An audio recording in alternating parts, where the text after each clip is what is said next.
O que é destaque nesta edição?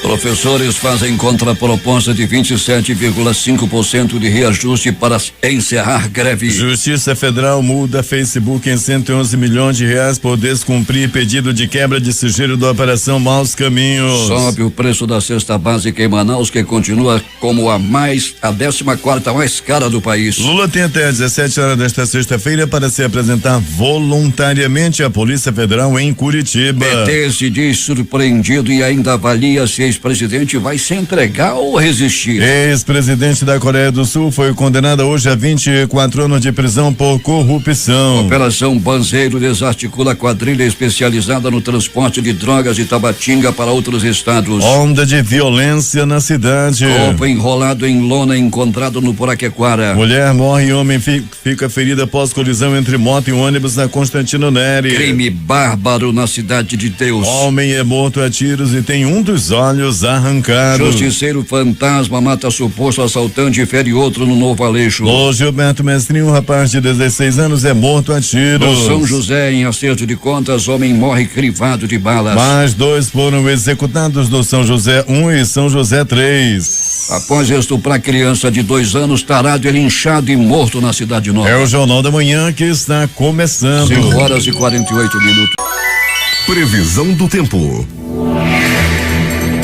Variação de nuvens e pancadas de chuva localizadas que poderão ser fortes, está prevendo o Centro de Previsão do Tempo e Estudos Climáticos do Instituto Nacional de Pesquisas Espaciais. O Clima Tempo diz que é de 90% a probabilidade de chover 5 milímetros. Manaus está amanhecendo com 24 graus de temperatura, com máxima prevista de 31 graus Celsius. A umidade do ar é de 92%. Os ventos estão calmos, com 4 km/h de velocidade. Hoje é sexta-feira, 6 de abril. É o dia de número 96 e faltam 269 para terminar 2018. Dia de São Marcelino. Comemoramos o Dia Mundial da Atividade Física. Datas e fatos. Registros da história. Em 1820 era criado por decreto os Correios no Brasil. 1896, abertura em Atenas dos primeiros Jogos Olímpicos da Era Moderna. Em 1965 aconteceu o lançamento do Intelsat 1, o primeiro satélite de comunicação comercial para ser colocado em órbita geoestacionária. Em 1977, a OAB declara-se em sessão permanente diante da crise do fechamento do Congresso. O Rio Negro subiu mais 3 centímetros. Seu nível em relação ao mar estava ontem em 24 metros de 54 centímetros. Mesmo com céu parcialmente nublado, o aeroporto Eduardo Gomes está operando normalmente. 5h51 em Manaus. Sejam bem-vindos ao Jornal da Manhã.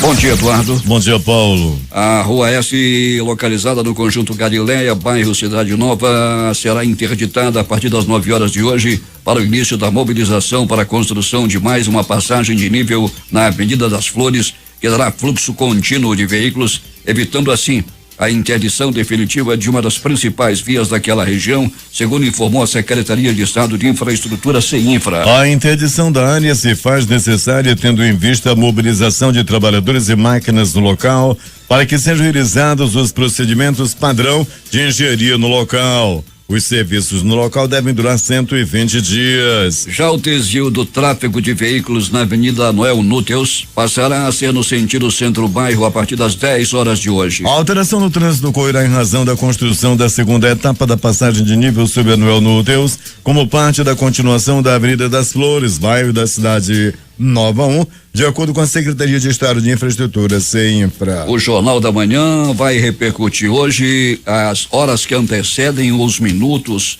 que antecedem a entrega de Luiz Inácio Lula da Silva à cadeia lá em Curitiba. O ex-presidente foi condenado à prisão.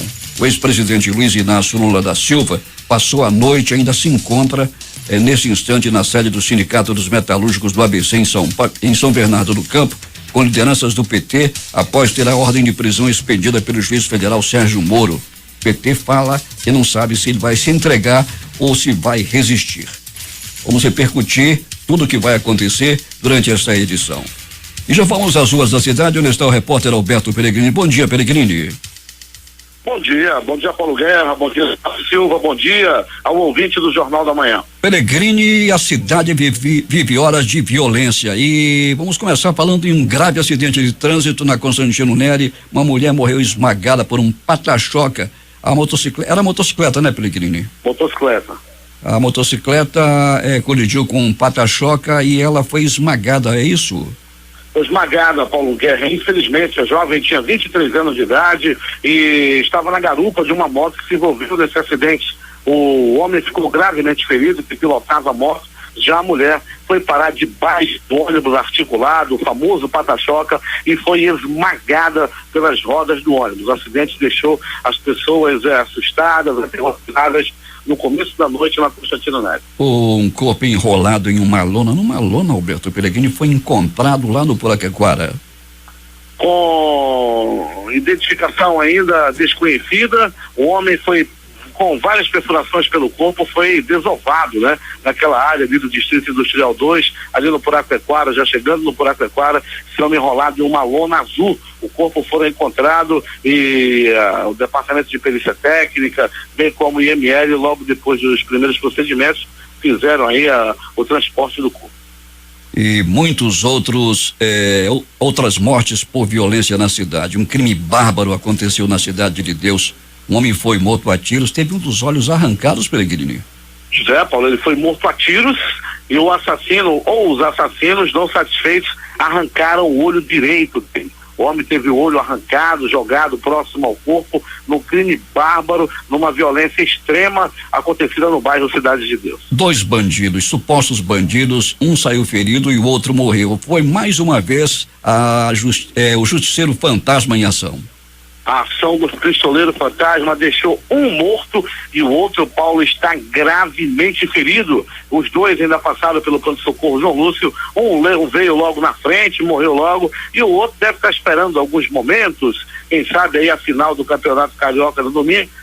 Vai ou não vai, lá internado no pronto-socorro João Lúcio. No Gilberto Mestrinho, um rapaz de 16 anos foi morto a tiros. Peregrino, isso é envolvimento com drogas? Pois é, Paulo, possivelmente a polícia já está trabalhando no caso, a delegacia especializada em homicídios e sequestros. Antes de morrer, o rapaz ainda passou pelo pronto-socorro João Lúcio, mas infelizmente acabou morrendo. O rapaz tinha 16 anos de idade e morreu a tiros no bairro Gilberto Mestrinho. Muita violência no São José. Foram 3 mortes, Peregrini, 3 mortes no São José. Pois é, São José 1, São José 2 e São José 3. E todas as 3 vítimas foram mortas crivadas de balas. Daqui a pouco a gente vai trazer os detalhes no São José 1, no São José 2 e no São José 3. Esses bairros foram palco de morte, palco de assassinatos durante a noite e madrugada. Ninguém sabe se essa criança era parenta ou não, mas o certo é que um homem estuprou uma criança de 2 anos e logo após ele foi linchado e morto lá na Cidade Nova. A mãe viu a barbaridade, a crueldade, a covardia, a monstruosidade desse homem, Paulo. E quando ela viu a filha dela sendo estuprada, tendo o estupro consumado por esse bandido, ela saiu correndo pela rua, disse o que estava acontecendo, chamando a atenção dos vizinhos. Rapaz, de repente surgiu aí muita gente realmente, bateram bastante nesse homem, o levaram para uma casa de um terreno baldio e lá ele foi morto por espancamento. Alberto Peregrini vai contar tudo o que aconteceu na cidade nas últimas horas e que muitos acontecimentos, não foram poucos, muita violência na cidade. Peregrini, vamos interagir com os nossos ouvintes, Peregrini? Sim, vamos lá, Paulo. Vamos cumprimentar e agradecer a audiência do seu Chiquinho Cameli, que é lá do Estaleiro Juruá, e todos os funcionários do estaleiro que acompanham o Jornal da Manhã. Seu Chiquinho Cameli, que é ouvinte assíduo do Jornal da Manhã e acompanha a programação da Rádio Difusora. Os nossos agradecimentos a ele, Peregrini. Muito bem, Paulo Guerra. Seu Chiquinho Cameli, que é acriano da melhor qualidade, sempre nos prestigia com a audiência, e todos os funcionários lá do Estaleiro Juruá sintam-se abraçados aí por essa pessoa maravilhosa que a gente conheceu, do seu Chiquinho Cameli, aí do Estaleiro Juruá. Um bom dia e obrigado pela audiência. Peregrini, até daqui a pouco. Daqui a pouco a gente vai voltar, Paulo, e vai destacar também que aquela mulher, aquela monstra, aquela mãe que abandonou os filhos numa casa lá no Novo Israel, as crianças sujas, com fome, uma criança de 1 mês e outra criança de 1 ano, e ela já foi liberada, Paulo, na audiência de custódia. Paulo, ainda interagindo com nossos ouvintes, deixa eu dizer aqui que terminou ontem o curso de reciclagem para motoristas e cobradores do transporte alternativo, os amarelinhos da faixa azul. Foi só os das faixas azul que fizeram aí esse curso de reciclagem através do presidente da cooperativa, que é o Bilu, que tomou a iniciativa e teve a participação maciça de todos os cooperados, os amarelinhos aí da Coptan, que tem a presidência do Bilu, motoristas e cobradores fazendo reciclagem para evitar acidentes. Paulo Guerra. 5h58 em Manaus. A Secretaria de Segurança Pública lançou ontem o aplicativo Aviso Polícia para acionamento emergencial em casos de assaltos a ônibus. Em decorrência, dentro de coletivos ou rotas, a população poderá informar a polícia imediatamente por meio do aplicativo em um smartphone com rastreamento imediato do aparelho. O aplicativo irá contribuir com o atendimento do 190 e estará em funcionamento em todas as zonas geográficas da cidade. E atenção para esta nota de falecimento. Faleceu o senhor Edgar de Xerez Vieralves e seu corpo está sendo velado na funerária Canaã, localizada na Major Gabriel, de onde sairá às 11 horas desta sexta-feira para o cemitério São João Batista. A radiodifusora noticiou com pesar o falecimento do senhor Edgar de Xerez Vieralves. Mais informações sobre a prisão de Lula. Os advogados do ex-presidente Luiz Inácio Lula da Silva entraram ontem à noite com um novo pedido de habeas corpus junto ao Supremo Tribunal Federal, informou a assessoria do Instituto Lula. O argumento é que o juiz Sérgio Moro, que determinou a ordem de prisão de Lula, contraria a decisão do Tribunal Regional Federal da 4ª Região. Pela decisão Moro, Lula precisa se apresentar até às 17 horas desta sexta-feira à Polícia Federal em Curitiba. E, portanto, os advogados do ex-presidente entraram ontem à noite com um novo pedido de habeas corpus. Daqui a pouco, mais informações. 6h04 em Manaus. A tradicional festa do Quilombo de São Benedito, que acontece há 128 anos na comunidade da Praça 14 de Janeiro, será realizada no próximo domingo a partir das 17h30. A festa contará com os grupos de dança de tradição maranhense, tambor de crioula e maracatu, além da participação especial do boi bombá caprichoso. Os festejos terão início com a procissão que percorrerá as ruas Japurá, Jonatas Pedrosa até a rua Tarumã, onde haverá missa em louvor a São Benedito na igreja de Nossa Senhora de Fátima. Após a celebração, a procissão voltará para o ponto de partida, percorrendo as ruas Jonatas Pedrosa, Ramos Ferreira, Emílio Moreira e Japurá. Temos informações com o repórter José Alberto Zegdeg. Muito bem, Paulo Guerra. O prefeito Beto D'Angelo visitou nesta quinta-feira a comunidade Manairão, localizada no quilômetro 37 da M352, onde verificou o andamento da construção de uma nova unidade básica de saúde, UBS, que irá atender os comunitários com mais conforto e qualidade. Na oportunidade, o prefeito também visitou a Escola Municipal Ediraldo Sampaio, onde conversou com os professores sobre as melhorias a serem realizadas na estrutura do local, para que assim os alunos tenham um melhor ambiente escolar. Em seguida, acompanhado do secretário de governo Leonardo Guimarães, visitou também a comunidade do Laranjal, onde a prefeitura de Manacapuru está realizando o serviço de mecanização das terras dos produtores. Beto D'Angelo disse que este trabalho tem o objetivo de incentivar e oferecer melhores condições para que o produtor rural possa expandir a sua produção e, consequentemente, gerar emprego e renda na região. Beto D'Angelo disse ainda que somente este ano a prefeitura, com recursos próprios do município, realizou a mecanização em mais de 400 hectares de terra e garantiu que este ano ainda irá atingir o maior número de produtores que necessitam deste apoio por parte do poder público. Bem, Paulo, interagindo com a gente está o ouvinte assíduo deste noticioso, o jovem empresário Cristiano D'Angelo, e junto com eles os funcionários do Matadouro Manfrico, lá na estrada de Novo Airão. Nossos agradecimentos a todos pela audiência. De Manacapuru, Zegdeg, para o Jornal da Manhã.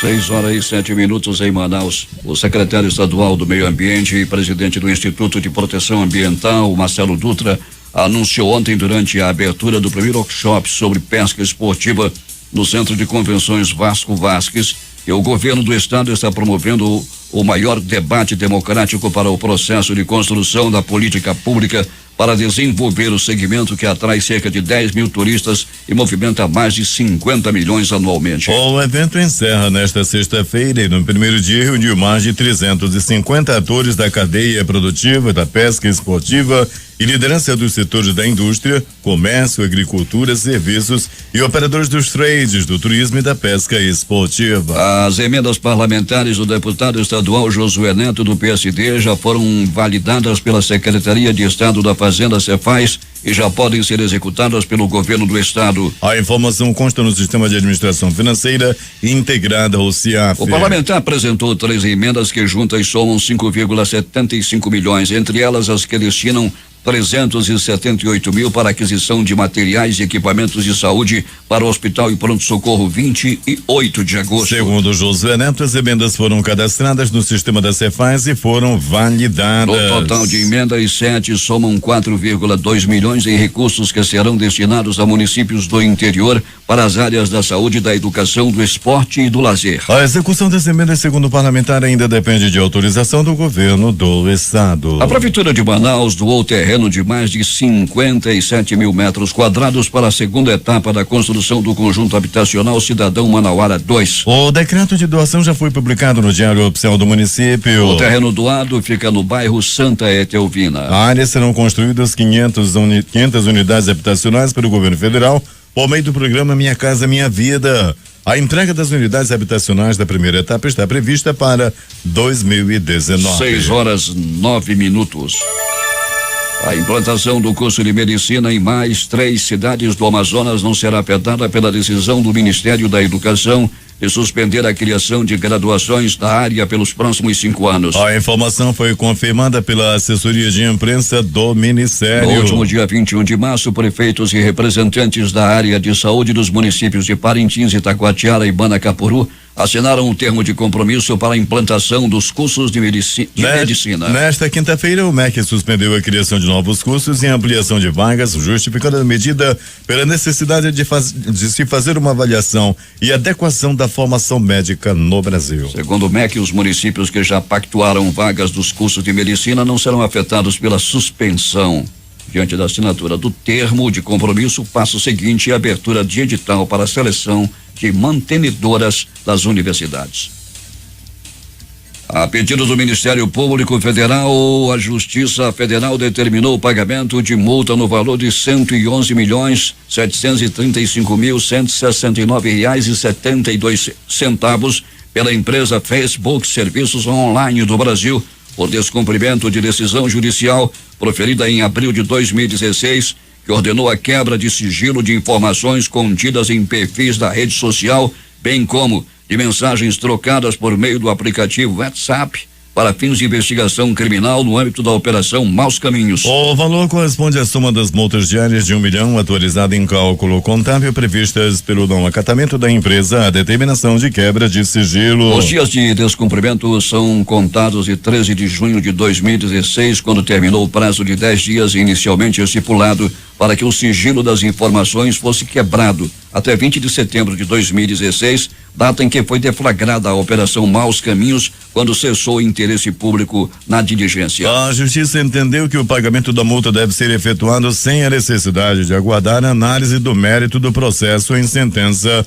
definitiva. A decisão que impõe a multa também contraria a argumentação da defesa de que o valor é excessivo e desproporcional e confirma o posicionamento do Ministério Público Federal no Amazonas, que trouxe ao processo informações acerca do porte econômico da empresa, cujo faturamento ultrapassou 22 bilhões em apenas 3 meses. O processo segue tramitando na 4ª Vara Federal do Amazonas. Em nota, o Facebook disse que respeita a justiça brasileira e coopera com as autoridades. Nesse caso, nós fornecemos os dados conforme a legislação aplicável. Entendemos que a multa é indevida e estamos explorando nossas opções legais, finalizou o comunicado. 6:12. A Fundação de Vigilância em Saúde do Amazonas, órgão da Secretaria de Estado de Saúde, divulgou nesta quinta-feira a confirmação de mais 2 casos de sarampo em Manaus. Com isso, sobe para 6 os casos confirmados da doença na capital. Outros 96 casos suspeitos seguem em investigação de acordo com dados da Sala Estadual de Resposta Rápida para Surto de Sarampo do Amazonas. De acordo com o secretário estadual de Saúde, Francisco Deodato, a confirmação dos 2 novos casos não altera as estratégias de saúde iniciadas antes mesmo da confirmação laboratorial da doença pela Fundação Oswaldo Cruz, a Fiocruz. O governo do estado apresentou nesta quinta-feira na mesa estadual de negociação permanente do SUS as propostas de reajuste salarial e de melhorias para os servidores da saúde. Os principais pontos são a reposição salarial referente às datas bases de 2018 e 2017 a partir de maio. As datas bases de 2016 e 2015, que não foram cumpridas por administrações passadas, a proposta é que sejam pagas de forma escalonada a partir do próximo ano, fixadas em lei. Além disso, o governo propôs aumentar o auxílio alimentação de R$ 220 para 320 a partir de junho, mantendo-o no contra-cheque. Os professores da rede estadual de ensino decidiram oferecer ao governo do estado uma contraproposta de reajuste salarial de 27,5% para ser pago até o final deste ano. A proposta do governo do estado era reajustar os salários em 15,53% a serem pagos em 2 parcelas. Uma referente a abril, retroativa a março, e a outra em setembro. A decisão foi tomada em uma assembleia do Sindicato dos Trabalhadores em Educação do Amazonas, realizada nesta quinta-feira na Arena Amadeu Teixeira. Com isso, os professores seguem em greve, estendendo um movimento que começou oficialmente em 21 de março. A contraproposta aprovada em assembleia foi um meio termo entre a ideia original do comando de greve e o pleito inicial da categoria como um todo. O comando de greve vislumbrava aprovar a contraproposta de 27,5% com 2 parcelas do reajuste pagas este ano e uma em março de 2019, alcançando as datas bases de 2015 a 2018, que estão em aberto. Já os professores, em sua maioria, fincavam posição na ideia do reajuste de 35%, repondo perdas da inflação e obtendo um pequeno ganho real. Pela proposta aprovada, os 27,5% de reajuste seriam divididos ao longo deste ano, com um calendário de pagamento a ser discutido entre o CNTE e a Secretaria de Estado da Educação e Qualidade do Ensino. Em nota, a secretaria afirmou que vai aguardar a comunicação da contraproposta dos professores para seguir com a negociação. 6h14 em Manaus. O preço da cesta básica chegou a 358,28 no mês de março de 2018. 5 produtos apresentaram alta e 7 tiveram queda no período. As informações foram divulgadas pelo Departamento Intersindical de Estatística e Estudos Socioeconômicos, o DIEESE. Com o aumento do valor da cesta, Manaus continua a ocupar a 14ª colocação no ranking das cestas, dentre as 20 capitais onde é realizada a pesquisa nacional da cesta básica de alimentos. O preço da cesta básica de Manaus, composta por 12 produtos, teve variação de 0,34% em relação ao mês de fevereiro. De acordo com o DIEESE, o feijão 2,61% foi o produto que apresentou maior alta no mês, seguido da carne 1,88%, da banana 0,18%, do tomate 0,17% e do pão 0,12%. O café menos 4,09% foi o produto que apresentou maior queda no mês, seguido do açúcar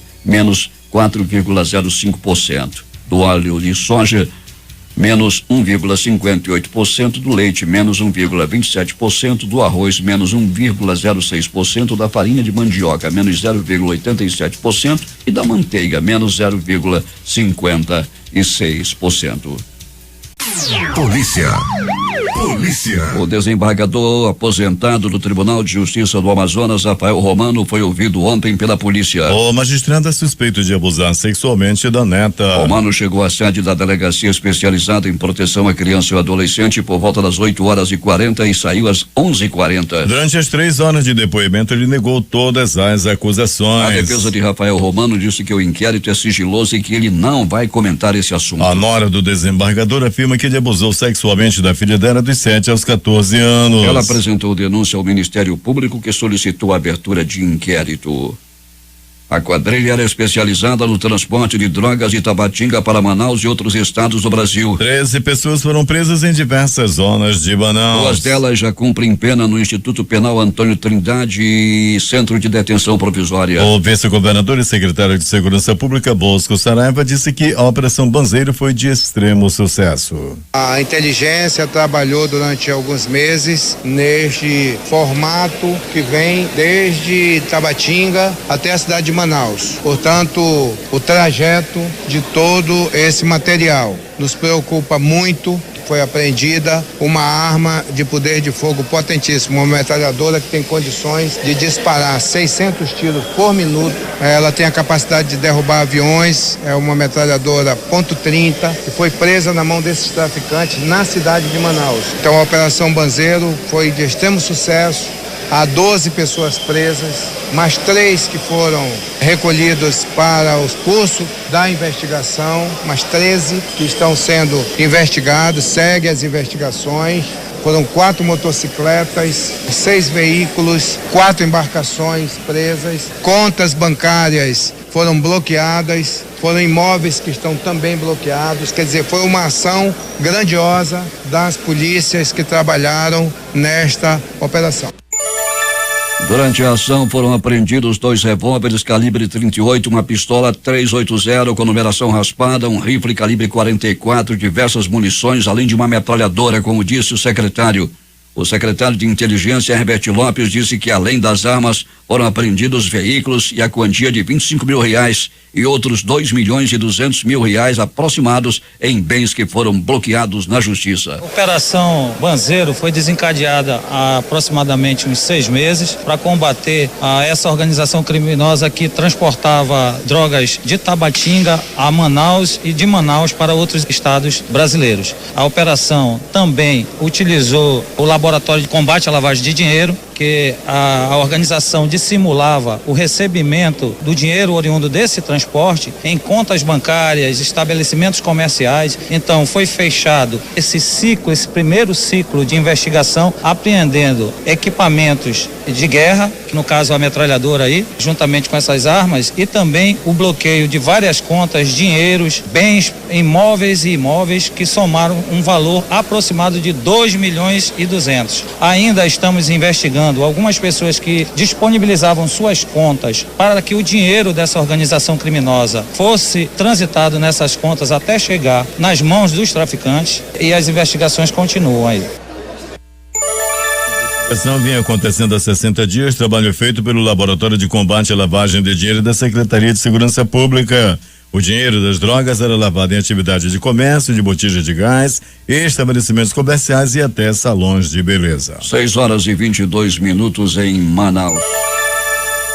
O que aconteceu nas últimas horas na cidade, Alberto Pellegrini traz os detalhes. Muito bem, Paulo Guerra e ouvintes do Jornal da Manhã. Antes, Paulo, Charleston Barbosa está ouvindo o nosso Jornal da Manhã em Atlanta, nos Estados Unidos. É amazonense, viajou alguns meses para lá, mas não perde aquele costume de estar ouvindo o Jornal da Manhã todas as manhãs. Aí o Charleston Barbosa, que fez aniversário no dia de ontem. Parabéns, Charleston, ouvindo a programação da Difusora, ouvindo o Jornal da Manhã em Atlanta, nos Estados Unidos. Paulo Guerra, pronto socorro 28 de agosto, um plantão considerado tranquilo durante a noite e madrugada. Entretanto, um homem deu entrada vítima de acidente de trânsito envolvendo moto e um ônibus articulado. Foi na Avenida Constantino Neri. Nesse acidente, a moça que estava na garupa veio a morrer no local do acidente. Já o rapaz que estava pilotando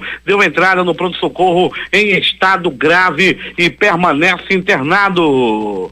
Pronto socorro João Lúcio, o gigante da zona leste da cidade. Plantão considerado agitado durante a noite e madrugada. 3 pessoas deram entrada vítima de arma de fogo, levaram bala, levaram tiros pelo corpo e deram entrada no pronto socorro João Lúcio. Uma pessoa deu entrada também vítima de agressão física. Não se sabe o motivo pelo qual esse homem apanhou e apanhou muito na área da zona leste da cidade, ali pelo Zumbi dos Palmares, já na fronteira com o bairro Nova Luz. bairro do Zumbi.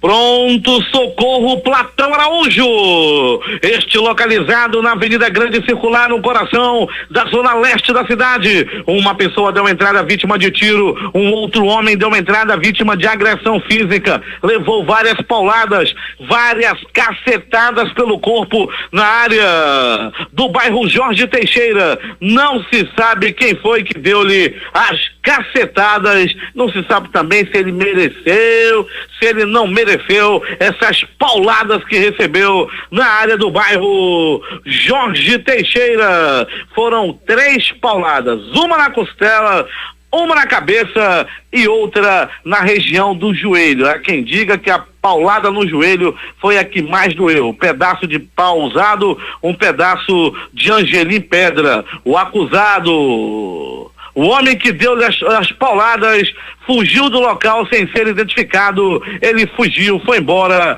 caminhando com o pau na mão. Pau que foi usado para o crime, um pedaço de perna-manca 3x4 de Angelim Pedra, um pedaço de pau pesado foi usado para agredir esse homem no bairro Cidade de Deus. Ainda do pronto-socorro Platão Araújo, um homem caiu de sua motocicleta por volta de 20h30 e deu entrada no pronto-socorro Platão Araújo. Por isso que o Hamilton me vendeu a sua bis amarela. Tava com medo, né, Hamilton? Muita gente morrendo, muita gente se acidentando por acidente de moto. 2 homens que se preparavam para fazer assaltos ontem à tarde foram presos, foram flagranteados por policiais da 27ª SICOM. Isso aconteceu na área da zona norte da cidade. Eles estavam com um Honda Fit de placa clonada e estavam fazendo assaltos até chegarem a polícia, até chegarem os homens da polícia militar e tirarem esses bandidos de circulação. Foi na área do mutirão, famoso mutirão. É agora as notícias do Instituto Médico Legal.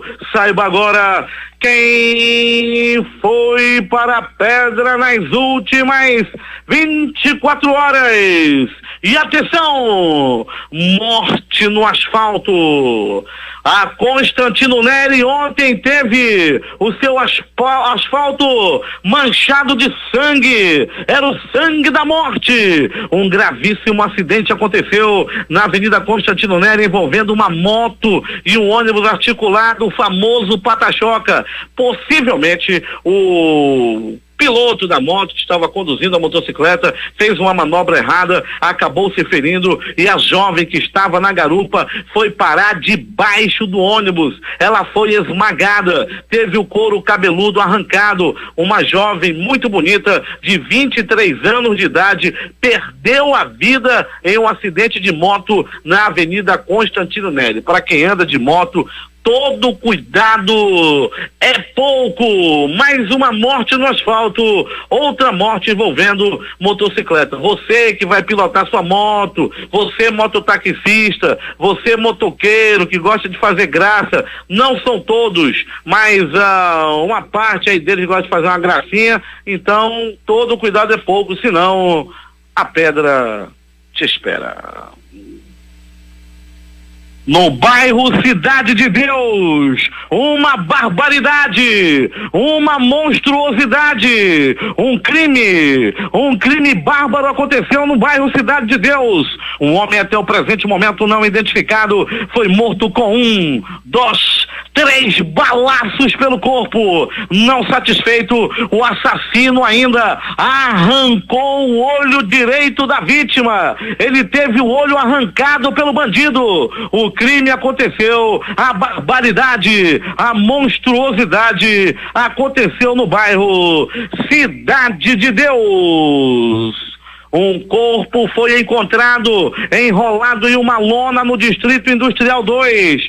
Foi no começo da manhã de ontem. O programa do garotinho Valdir Correia estava bombando na audiência. O garotinho comandava a maior audiência do horário e chegava a informação no programa do garotinho de que um homem havia sido encontrado morto, enrolado em uma lona azul no Distrito Industrial 2, proximidades do bairro Puraquequara. Até o presente momento, Paulo Guerra e ouvintes do Jornal da Manhã, a vítima não foi identificada. O pistoleiro fantasma agiu novamente. Paulo Guerra e ouvintes do Jornal da Manhã, para o delírio de populares, o pistoleiro fantasma voltou a agir. As primeiras informações dão conta de que 2 homens estavam cometendo assalto, estavam fazendo arrastão lá na área do bairro Novo Aleixo. Quando estavam agindo, apareceu ele, o pistoleiro fantasma. As informações dão conta que trata-se de um homem alto, que anda todo se mexendo, todo mitidão, cheiroso. Ele viu o assalto, puxou o revólver e disparou. 1, 2, 3 balaços no primeiro ladrão, que não resistiu aos ferimentos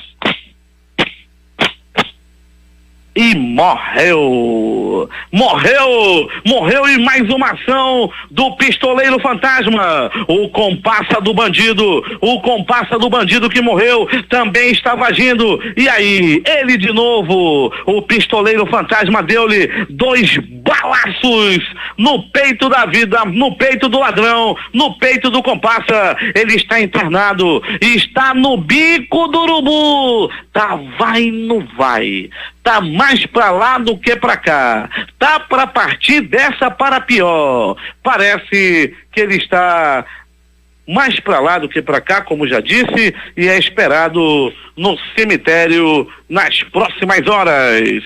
Isso aconteceu, repito, no bairro Novo Aleixo, onde 2 bandidos, um morreu e o outro está a caminho. No bairro Gilberto Mestrinho, um rapaz de 16 anos foi assassinado em circunstâncias misteriosas. Não se sabe por quê, nem tampouco quem matou esse rapaz no bairro Gilberto Mestrinho. No bairro de São José 1, um homem foi assassinado a tiros e até o presente momento não identificado. No bairro de São José 2, um homem foi assassinado com 1, 2, 3 balaços pelo corpo e não resistiu aos ferimentos e morreu no bairro São José 2. A morte passeou no bairro de São José, e no bairro de São José 3, um homem também foi assassinado, e foi assassinado a bala. Ele deu entrada, estava internado no pronto-socorro João Lúcio e veio a óbito. Partiu dessa para pior na madrugada de hoje. Paulo Guerra e ouvintes do Jornal da Manhã, atenção!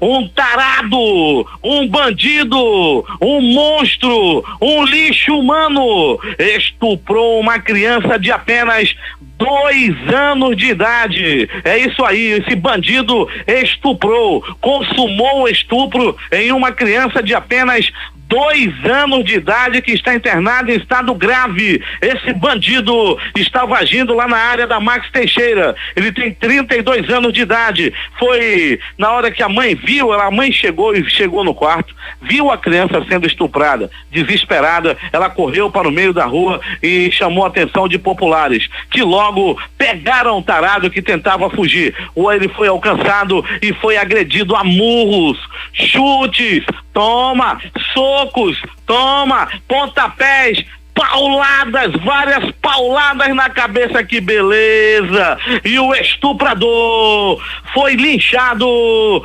e não resistiu aos ferimentos.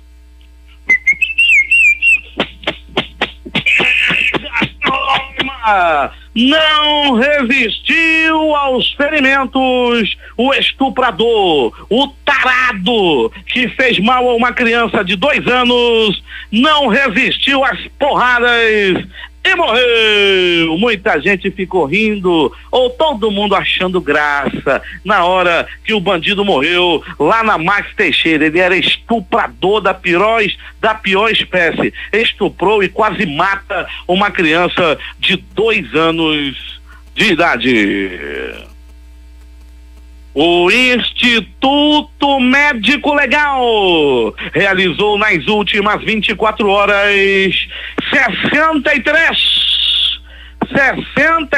exames de corpo de delito. Antes de encerrar, Paulo Guerra, deixa eu dizer que no Lago do Limão, amanhã, sábado, haverá um bingo para ajudar aí os medicamentos, ajudar no tratamento da dona Regina do Limão. Está passando aí por um tratamento de saúde aí, está precisando aí de alguns medicamentos caríssimos, e vai haver um bingo amanhã, um bingo com sopão lá no Lago do Limão para ajudar a dona Regina. Você do Iranduba, que é uma pessoa muito conhecida, pode chegar junto, ajudar.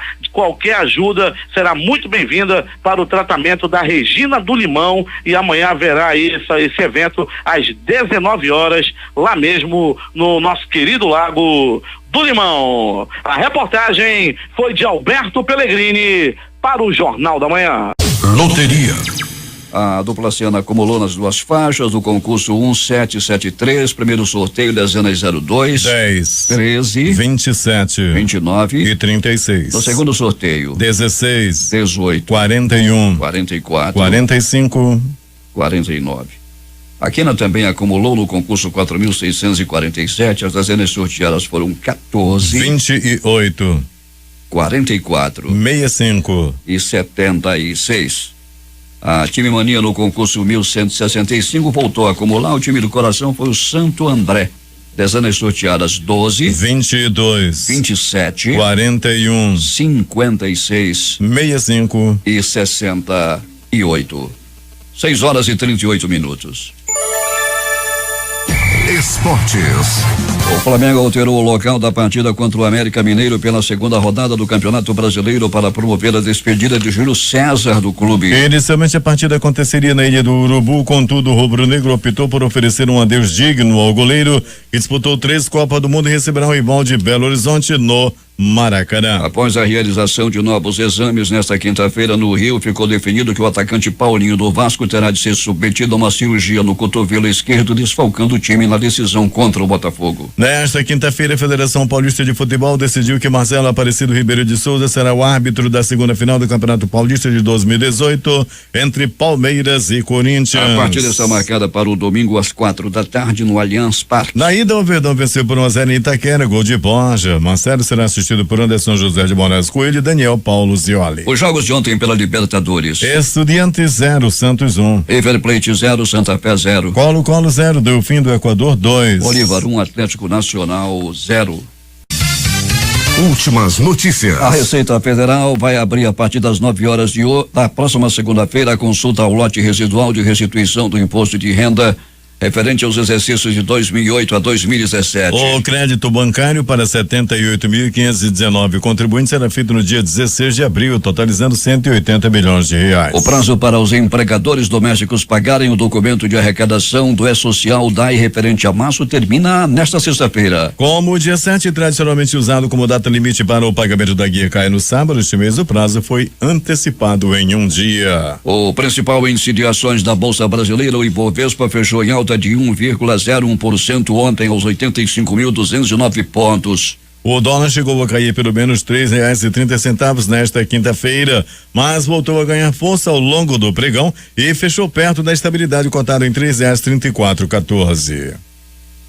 Os depósitos da caderneta de poupança superaram os saques em 3,977 bilhões no mês de março, informou o Banco Central ontem. Esse resultado ocorre 2 dias após 2 meses seguidos em que houve mais retirada que entrada de recursos na poupança. Em janeiro e fevereiro, saíram das cadernetas 5,201 bilhões de reais e 708 milhões, respectivamente. O governo federal decidiu cancelar a edição do primeiro semestre do exame que mede a proficiência de estrangeiros em português brasileiro. O CELP-Bras será a única edição deste ano, segundo o INEP. Termina hoje o prazo da janela partidária, período previsto na legislação eleitoral para a troca de partidos sem punições por infidelidade partidária. A Venezuela suspendeu ontem as relações econômicas com um grupo de funcionários do governo do Panamá, entre eles o presidente do país, Juan Carlos Varela, e a vice Isabel de Sant Malo, assim como para 46 empresas. Em resposta, o Panamá decidiu retirar seu embaixador na Venezuela, Miguel Mejia, e pediu ao governo de Nicolás Maduro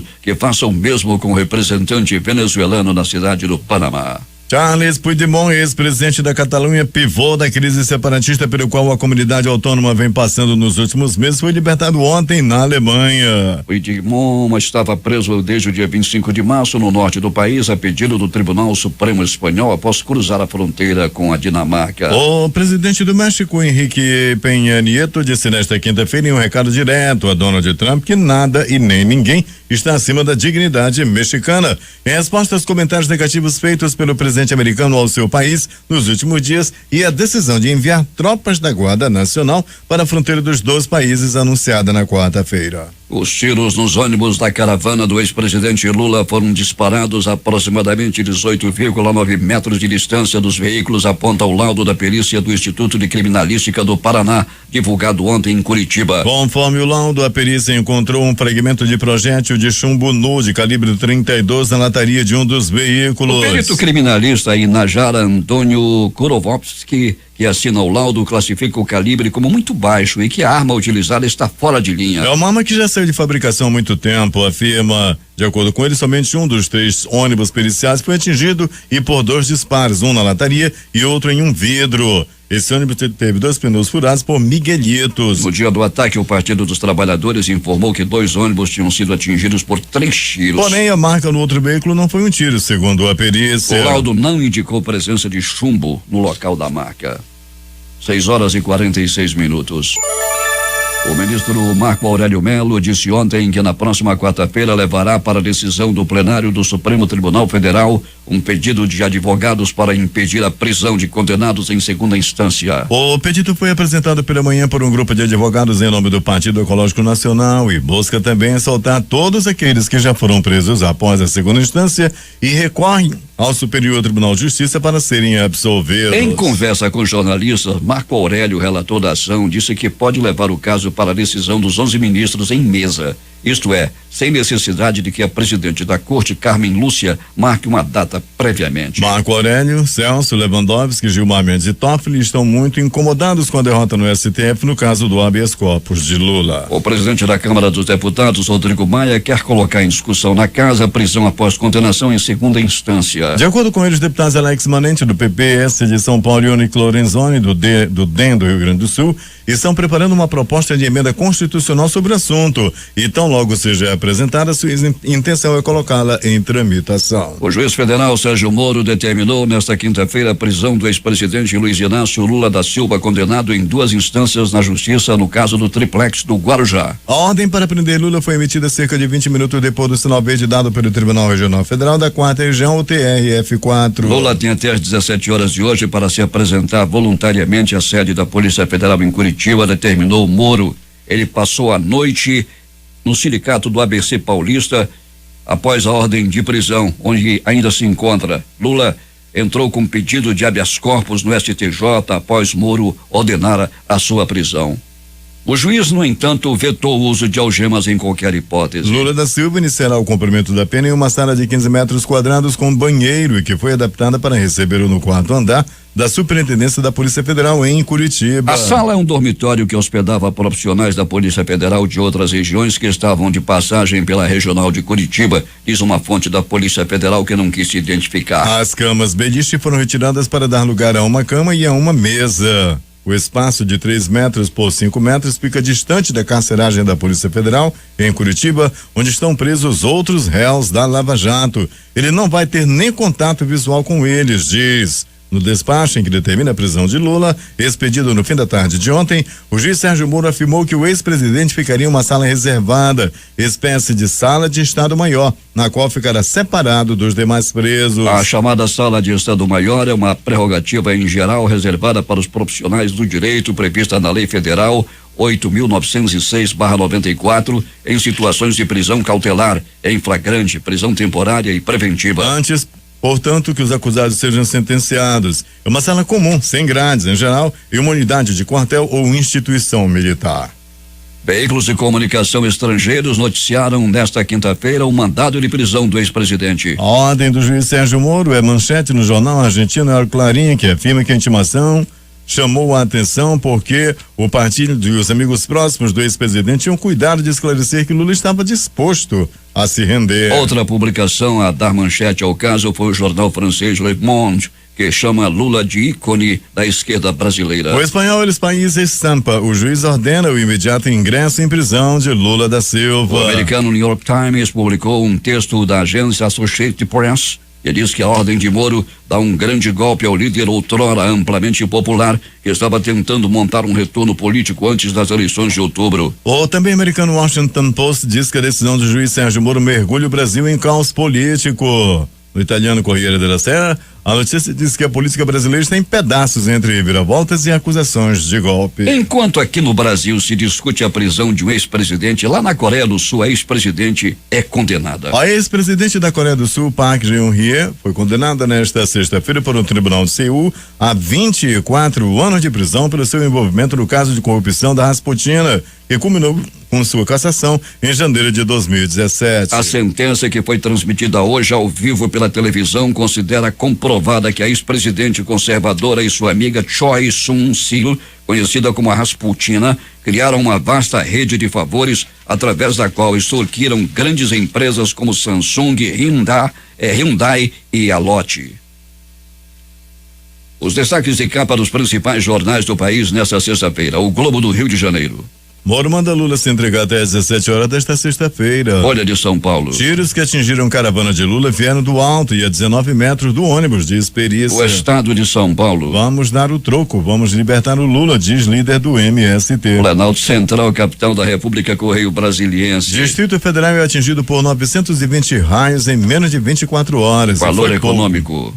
Para 5% da população, o governo Temer é ótimo ou bom, diz CNI Ibope. Estado de Minas. Lula só vai decidir ao meio-dia se vai se entregar, diz Lindbergh. Entregar-se é admitir culpa, e não é o caso, completa o senador. Jornal do Comércio no Recife. Lula está na cela exclusiva na sede da Polícia Federal em Curitiba. Moro proíbe o uso de algemas em prisão. Fortaleza Diário do Nordeste. Lei Maria da Penha. Descumprimento de medidas protetivas de urgência passa a ser crime. Porto Alegre, 0 hora. Polícia conclui inquérito sobre caso Nayara com indiciamento e pedido de prisão preventiva de autor confesso. O Brasil Econômico. Cartão de crédito deixa 24% dos usuários com dívidas no rotativo em fevereiro. Edições impressas locais, o centenário Jornal do Comércio. Custo com alimentos recua, mas ainda pesa no bolso. A crítica. Caso Triplex. Moro decreta prisão e espera Lula até às 17 horas. Em tempo. Moro dá prazo para Lula se entregar à Polícia Federal. Termina aqui o Jornal da Manhã. Participaram desta edição reportagens José Alberto Zegdeg e Alberto Pellegrini. A operação de áudio de Tamar Jardina e Hamilton Cabral. A apresentação é Eduardo Silva e Paulo Guerra. Próxima edição amanhã às 5h45.